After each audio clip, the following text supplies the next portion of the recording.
have given us an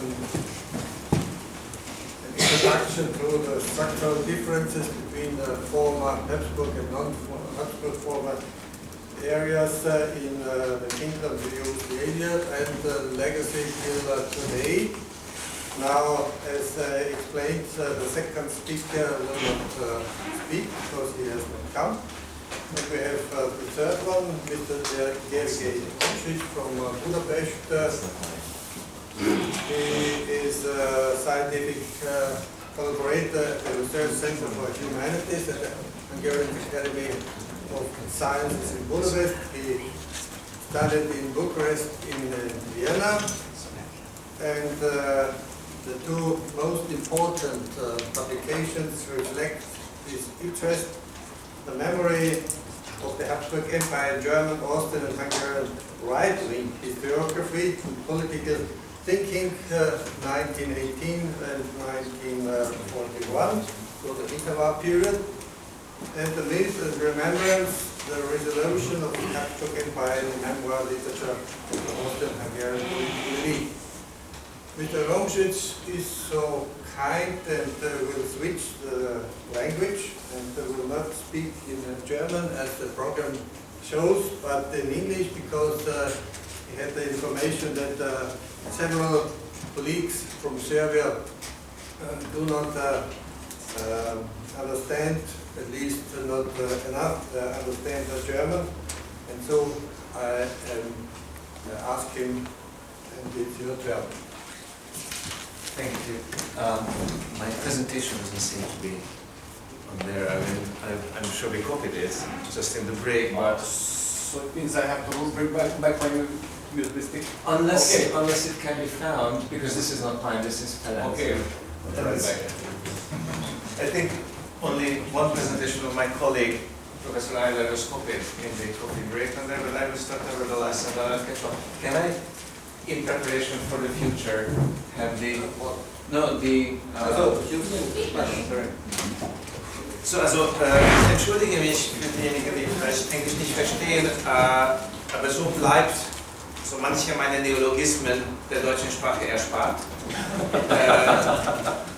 Und die PowerPoint wird auf Deutsch sein. Also das heißt, diejenigen, die Englisch vielleicht weniger verstehen, können dann doch mitverfolgen, sobald die PowerPoint dann online ist.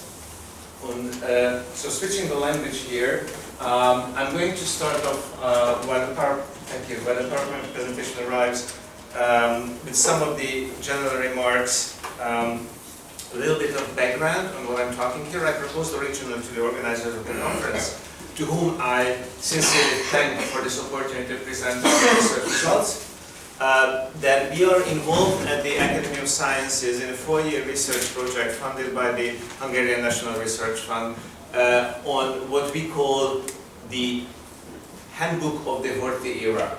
It's a 3-volume undertaking with over 50 authors, and I'm one of the co-editors and also the author of the prospective chapters on history of ideologies and history of foreign policy thinking. I will concentrate on some of the work that I've done for the history of ideology chapter, but I've also enlarged the scope a little bit to include more of economic policy and social policy, which are, of course, in a tight relationship with ideology and organizing and reorganizing the system. Now, the most basic, it's right there, Bethlehem Press, that's the one in the bottom. Yep, thank you. So the general point that I will be trying to make today is that the traditional or received interpretation of 1920s Hungary is that of a consolidating state that somehow veers back from its dalliance with right radicalism in the early 1920s, and thanks to the machinations of Prime Minister István Bethlen, it finds its way back to a sort of a conservative, limited parliamentarism tinged with some liberal elements. I will not, of course, debate the obvious. That movement did happen. But at the same time, I will also take on a little bit the idea that you can just describe it as a successful liberal conservative consolidation. I think we also have to focus on the price of the political consolidation, what Bethlen had to basically resign himself not to do. What were the limits of this adaptation to a post-war environment, and what were the constraints? I would argue that 1920s consolidation in Hungary was very much hamstrung by the international political situation and the consequences of the breakup of the monarchy. What Bethlen did was a successful adaptation to it, but it had its expiry date. And we never really find out what could have happened because of the great economic crisis. So I would argue to consider it a more limited undertaking than it has traditionally been interpreted as being. So just to consider, have a common empirical base, I'm going to go through a bunch of data and then go into analysis. So I'll be fast at first. I just like to highlight that in my interpretation, I will take as a starting point the very peculiar situation of Hungary. We had a diachronic civil war in 1918-1920, which means you have first a democratic revolution, merging into a communist coup and dictatorship, which exercises political violence over the vast parts of society, switched back into sort of a white counter-revolution. It is for all practical purposes a civil war, it just doesn't take place at the same time. That's why we call it a diachronic civil war. So it's a post-civil war society where the right triumphs, the right is dominant, so you don't really have an operational left wing for the early period of the Horthy era and the Bethlen prime ministership of István Bethlen. It also has a double economic crisis, first because simply of the burdens of the war, and second because of the necessary adaptation to new rump Hungary and the passing of Austria-Hungary. Third, Bethlen and post-war Hungary also inherits all of the unsolved problems of the dualist period, except for one, which is the nationalities question, which gets translated into the problem of Hungarian minorities abroad and the nostalgia for a greater Hungary. But all of the other questions are unsolved, including the problem of suffrage, social policy and great social inequality, and also a very unfortunate structure of the agricultural production, which, according to many, is a time bomb already clicking.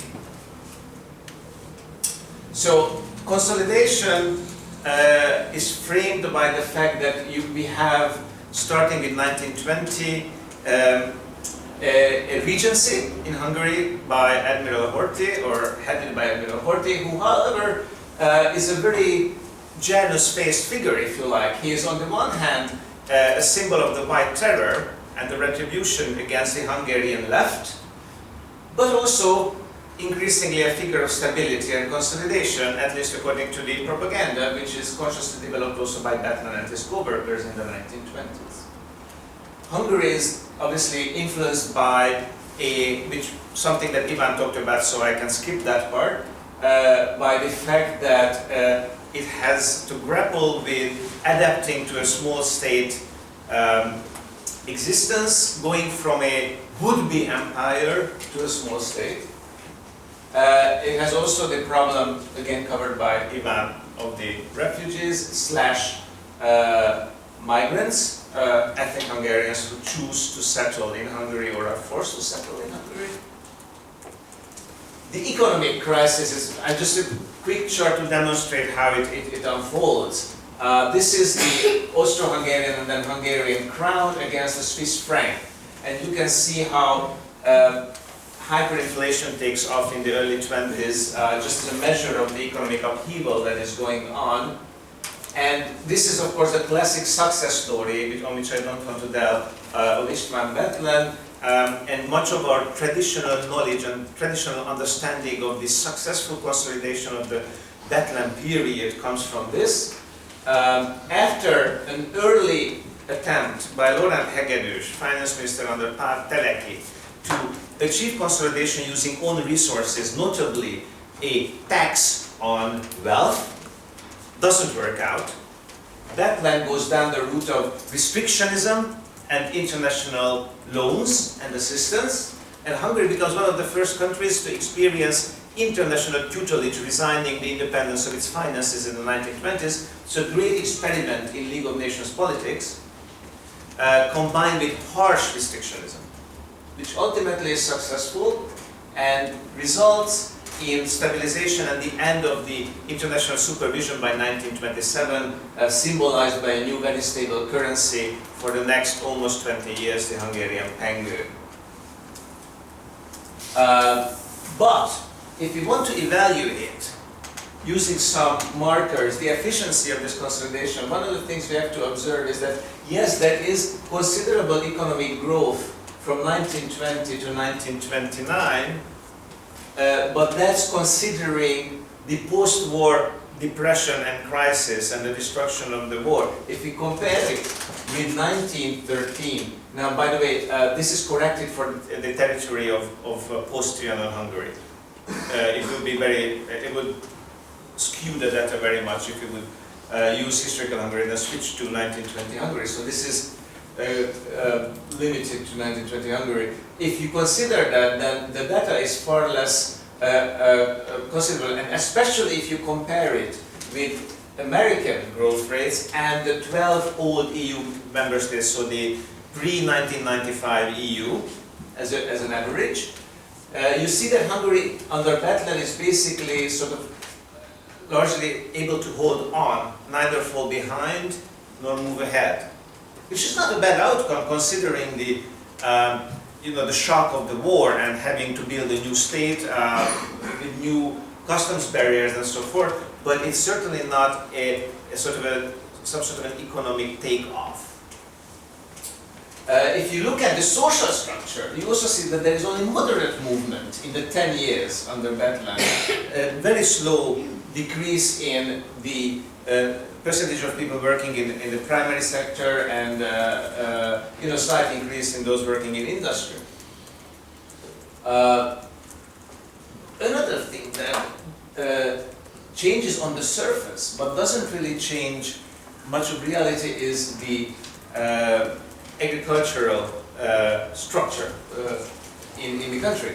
You see a huge increase in small, very small, 1 to 5 yokes sized plots. But what it means is, of course, that from 1920 onwards, and especially from 1922 on, you have the creation of a very large number of very small plots that do not provide independent livelihood to masses of people, does leave them in poverty but makes them landowners. And we'll come back to this because this is important when discussing the limits of the Bethlen consolidation years. So you have a huge transformation on the surface, but actually very little transformation when you're talking about the fundamental structure of who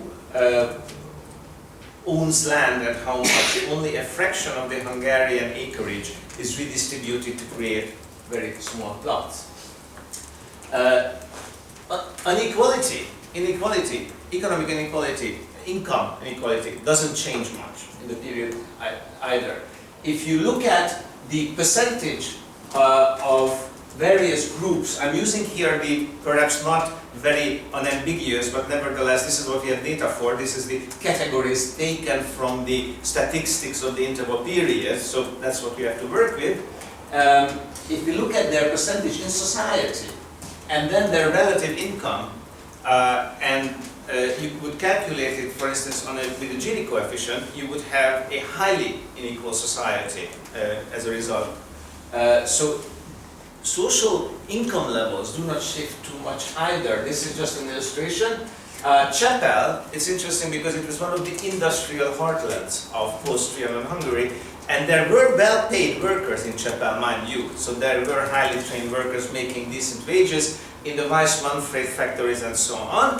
And at the same time, untrained workers, poor, the ones who recently moved from the village and were still, trying to make an existence, lived in slums, like seen on this picture as well. Now, in European comparison, if you want to sort of summarize the social policy of the Bethlen era, I think this is actually a neat set of data here. If you look at it, what you see here is when was injury insurance introduced, health insurance, retirement insurance, and unemployment insurance in various countries in Europe. And look at Hungary, which is in the bottom rank, right? In the dualist period, you have a seemingly European trend at building up, you know, as it usually was in most parts of Europe, health insurance and insurance against workplace accidents. Very much inspired by the German model, but not as extensive as the German model, which already before during World War I introduces before World War I introduces retirement funds. And Hungary only has retirement funds for industrial workers in 1928, and then finally only in 1938, well after Bethlen, for agrarian workers. This will be important for my argument, so please hold on to this bit of information here. And never unemployment insurance, which is a sign of the conservatism of Bethlenian social policy. Another important consideration here, after the 1922 electoral reform by István Bethlen, and Bethlen was a very constitutional politician, there's only one thing that he did as a prime minister which can be considered to be anti-constitutional, and that's still debated by jurists and historians in Hungary today, whether his 1922 electoral decree, not law, decree, government decree, was constitutional or not. But what it certainly did, it introduced open suffrage in the majority of Hungarian settlements, all that were not municipalities, and preserved, again, this will be very important, preserved the secret ballot only for townships, while also decreasing steeply the percentage of those who are able to vote. To evaluate it again in comparison, Hungary stands out as a unique country where the percentage of those entitled to vote actually decreases. And this is not even capturing the fact that you have gone from a secret ballot to an open ballot in the majority of the cases. The outcome of the Bethlenian political consolidation can be seen on this map. The dark green is the government party. You see that opposition comes from the strong Catholic pro-Habsburg areas of the West, and urban centers where dark red signifies social democratic deputies, and also in Budapest, which you can see on the side, which the industrial areas of Budapest tend to be social democratic, and downtown Budapest tends to be liberal. But it's a very successful attempt to build a dominant political coalition. Now this is where I stop with the data, and where I would like to slow down a little bit and analyze what we have just seen. My argument in my chapter on history of ideologies and the ideologies of the Horthy era is that the Bethlen regime operated primarily driven by political considerations rather than overarching vision of where to go to, where to end up. Bethlen was a very pragmatic artist of politics, first and foremost, who had worked already from 1919 on, when he was still in Vienna, as a grey eminence of the anti-Bolshevist committee, to build some sort of a strong right-wing coalition that could dominate the country, pacify it, and bring stability to it. And that was his great grand political project, the other one being getting Transylvania back no matter what, even if that includes a personal union with Romania. He was a Transylvanian aristocrat originally, and so his two big projects were political consolidation on the one hand, and some sort of a solution for the Transylvanian question, ideally by reclaiming Transylvania, if not possible, then perhaps through entering some sort of a confederation with Romania, maybe a trialist Hungarian, Transylvanian, Romanian solution. But concentrating on domestic politics, the three keywords I propose are cooptation, pacification, and passivization. And excuse my Gramsci here. This is, without going overboard Marxist here, I would just borrow these terms from a Gramscian analysis to highlight the technicality of the Bethlenian undertaking, which I will then revise in a second, going term by term. But cooptation was the overarching strategy towards the middle strata, where the idea was to offer enough incentives for most people belonging to this strata to sympathize with the Bethlenian project of building a limited parliamentary semi-authoritarian system, combining liberal elements, conservative elements, and authoritarian elements. Pacification, how am I doing on time? Pacification, because Bethlen was a realist, refers to the component of his strategy that reflected the realization that the social democratic worker force, a labor force in the cities was too organized to depoliticize. So you had to learn to live with social democracy, but the goal was to limit it. And finally, pacifization, and this was, if you like, the reactionary element of the Bethlenian recipe book. It was the idea that if the countryside is lost to social upheaval, then there will be no consolidation, or only collapse. So the most important project for us was the pacifization of the countryside. And I believe that Bethlen did everything he could, in part, to create the possibilities to realize sort of this master plan of consolidating Hungary, which meant a sort of Erfüllungspolitik, as Ivan already discussed it, so I can cut this short, a sort of fulfillment policy for much of the 1920s, cooperating without true convictions, but nevertheless cooperating with the victorious powers, and even a toning down of the irredentist propaganda from 1920 to 28, financial restrictionism and stabilization, which we already discussed, and politically speaking, the question whether this temporary and abnormal Hungarian political landscape, where the original left was partly in emigration, voluntary or forced, or was self-limiting in its political desires within the country because it felt itself burdened by the heritage of the double revolutions, which were by wide parts of Hungarian society seen as utter failures. So whether this unique, skewed situation where the left is decapacitated to a large extent could be preserved. So towards the middle classes, what you can observe is a toolbox where you have Horthy, the regent, being morphed from a counter-revolutionary, white, reactionary figure into a figure of stability. It's a considerable success. Control over irredentism and revisionism through covert means, setting up at the Prime Minister's office a separate semi-hidden unit, which would then liaise with a nominally independent organization headed by Pál Teleki, which was the Association of Social Organizations, and Bethlen was very keen on no visible traces, but optimal control. So controlling middle-class organizations, especially those that would be investing into Hungarian nationalism, to have both a moderating effect, but also generate support for the government at crucial junctures in the future.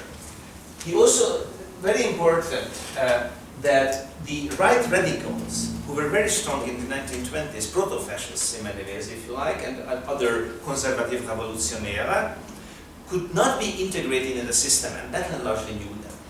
So he counted on integrating maybe conservative elements and liberal elements into his system, and somehow incentivizing the right radicals to not break away. He needed them to have overwhelming concentration. Right radicalism was very popular across many strata of the Hungarian middle classes. Christian middle classes tended to be far to the right of Bethlen in many cities. Budapest, you had a dominant party in Budapest that was allied to, but nominally independent from Bethlen's party, that was to the right of it, especially because of its anti-Semitism. So to somehow limit right radicals, force them to be within the system by giving them enough rewards, but also force them to restrain their right radicalism so that they could operate within the system, which was also looking to integrate Jewish industry and parts of the Jewish middle class. Towards the liberals, you have a strategy of a surprising press liberalism. So with a fairly illiberal political system, you have combined a fairly liberal press system. So this is a very complex mix that is made out to talk to as broad a coalition within the middle classes as possible. Should I hurry up? Yes, okay. So pacification, I just would like to highlight that towards the working classes, there is the danger, the only real challenge to Bethlen's rule could come from the left if middle class liberals and social democrats would somehow come together and mobilize, which there are several attempts for that in 1922 and 25, which he checks successfully. But the main tool that Bethlen has is the initial willingness of the social democrats to receive protection from right radicalism and limit their own operation in exchange. So this original 1922 understanding between the social democrats and the conservatives holds true for Bethlen's period and results in certain concessions to social democracy, which sees itself institutionally ensured to survive, but limits its ambitions to gain power. And finally, I'm a little bit sad that we have little time to talk about this because I think it's a fascinating aspect. What happens in the agrarian society, which is still the majority of Hungarian society at the time, the masterful political maneuvering through which the peasant party is swallowed by a much smaller political group in the early 20s, which is probably the most Machiavellian movement by Bethlen. The general construction of a system that ensures a sort of hierarchical, authority-based pyramidal rule in small settlements in the villages, and also the exclusion of political alternatives, if necessary, through electoral violence from the countryside. Even a person as famous as Julius Andrássy Jr., so Gyula Andrássy Jr., had to face his voters being beaten up in the 1925 elections by people likely allied with the government party with his moderate reformist program. If Bethlen and the system decided that a certain open ballot district was not up for competition, it was largely not up for competition. The case was different with secret ballot districts, obviously. So to conclude, let me just say that it was a great political edifice, and it represented a successful coping with many of the immediate crises that threatened Hungary after the end of World War I, the double revolution and the Treaty of Trianon. That should not be debated.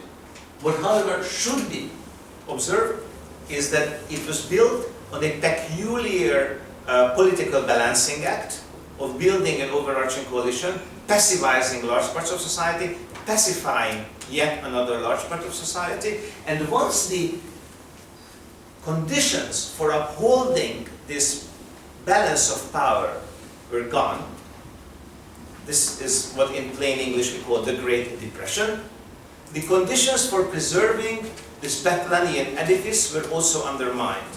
And it is no wonder, and it's not a joke of history, or ein Scherz der Geschichte, that you have a conservative revolutionary right radical turn in Hungary in the 1930s. The right radicals had a genuine reform program, a comprehensive one that is very not sympathetic to us today, of course, but they had it. Bethlen, the Bethlenian consolidation was basically shackling itself because of the political balancing act.